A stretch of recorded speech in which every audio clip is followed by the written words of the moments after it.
Personal Bias and Art Criticism. State Standard HS1.T.R2.B. Identify cultural perspectives, personal aesthetics, preferences, and beliefs that may influence the evaluation of a theatrical work. We are starting out this year in Stagecraft talking about one of the most difficult and sensitive topics in modern society: bias. This is not an easy topic to talk about. This is not a comfortable topic to talk about. But according to the state standard, this is something we need to talk about.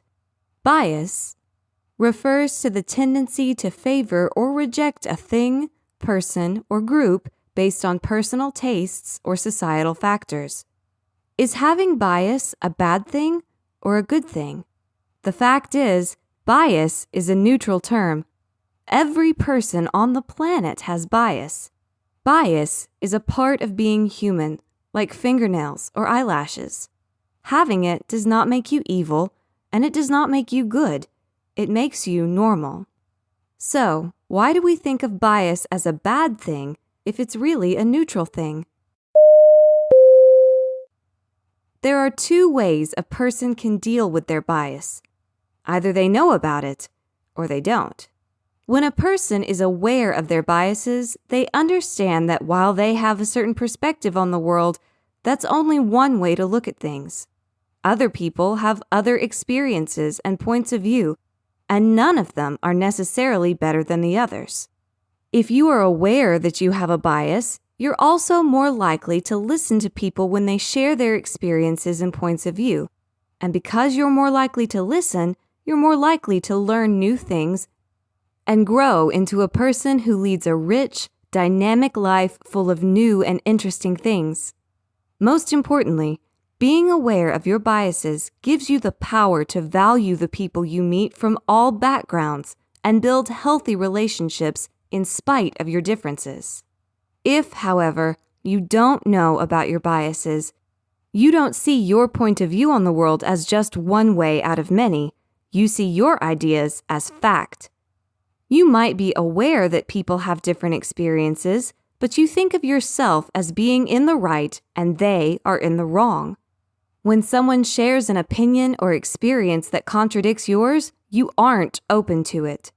It makes you feel attacked or threatened, and you probably get angry. You shut yourself off from new experiences and people that could add a lot of value to your life, and because of that, you'll be stuck in the same old mindset and lead a flat, unfulfilled, and uninteresting life. You could also run the risk of hurting other people with comments or actions that result from those biases. Imagine it like this. You are a house. Your bias is a snake in the house. Meeting new people is like inviting someone into the house. If you know what kind of snake it is and where it is in the house, you and your friend are safe and can enjoy each other's company. But if you don't know what kind of snake it is or where it is in your house, you and your friend are both in danger and likely to get hurt. This may not be the most comfortable subject, but knowing that having bias is something we all share, I hope you decide not to judge someone who shares a bias of theirs with the class. We all have them. We are all committed to identifying them and growing. There is no band-aid for bias. Earlier, I used the metaphor of bias being a snake in your house. The fact is, you are the house in the metaphor. You are the reptile house at the zoo. There will always be snakes in your house. Remember, that's not a bad thing. You are not a bad person because you have snakes in your house.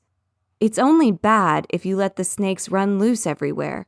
Taking care of your house is a lifelong process that involves identifying those snakes and storing them in a way that makes your house safe and welcoming. I'll be 33 on my next birthday. I have a lot of snakes in my house. Some of them I know about, and there they are, safely stored in their tanks. But I am still learning about myself. I'm old enough to realize there might be some snakes I haven't found yet. But all any of us can do is try to care for our house the best we can.